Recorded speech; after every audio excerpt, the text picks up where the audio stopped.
Please, I don't think we should do... It's okay. Please stop. Hey, no. No.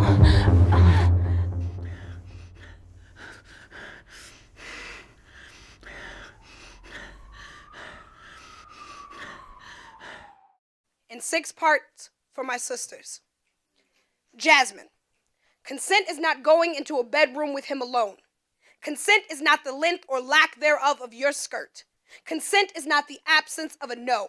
Consent is the goosebumps you get when his hand brushes across the little bit of thigh peeking beneath your skirt. Consent is feeling like a harp or bow and arrow. I want you to know consent, but I need you to know yourself first. Consent is getting you when you want it. Consent is not a guilt trip. Consent is not the consumption of alcohol. Consent is between 2 people, or 3 or 4, whatever the fuck you're into. I don't need to know. What your friends are telling you to do is not consent. Consent is knowing that you like it rough and being able to tell when he's roughing you around. Consent is a story you cannot wait to tell. Consent is being able to look your partner in the eye. But more importantly, consent is always being able to look yourself in the eye. Consent is not love. Being in love does not mean you have to consent. Consent is what you are born of. Erica, as long as it's inevitable, you might as well just lie back and enjoy it. Clayton Williams, Texas. He is not ingrown hair.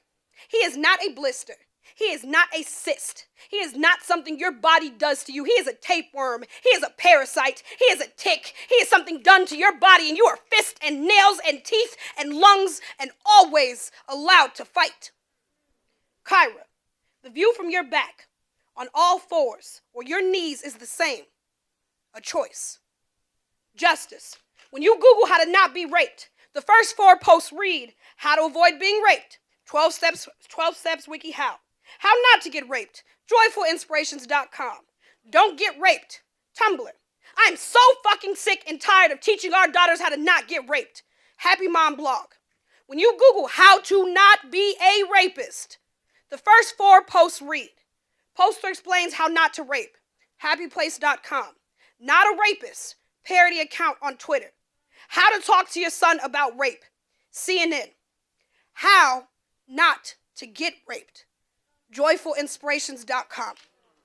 Jalen, we live in a society where film will not show a woman's face in orgasm, but they will in abuse. They will teach you how to not be a victim by treating you like a criminal. They will teach you how to not be a victim by treating you like a child.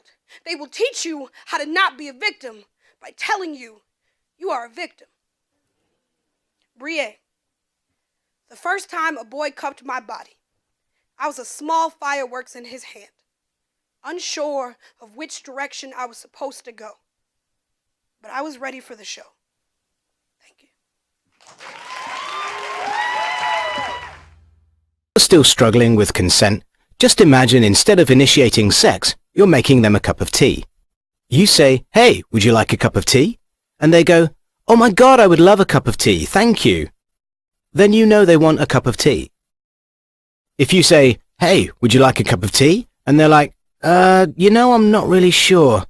Then you can make them a cup of tea, or not, but be aware that they might not drink it.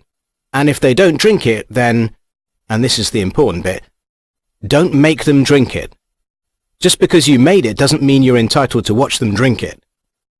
And if they say, no thank you, then don't make them tea. At all. Just don't make them tea. Don't make them drink tea. Don't get annoyed at them for not wanting tea. They just don't want tea, okay? They might say, yes please, that's kind of you. And then when the tea arrives, they actually don't want the tea at all. Sure, that's kind of annoying as you've gone to all the effort of making the tea, but they remain under no obligation to drink the tea. They did want tea, now they don't. Some people change their mind in the time it takes to boil the kettle, brew the tea, and add the milk.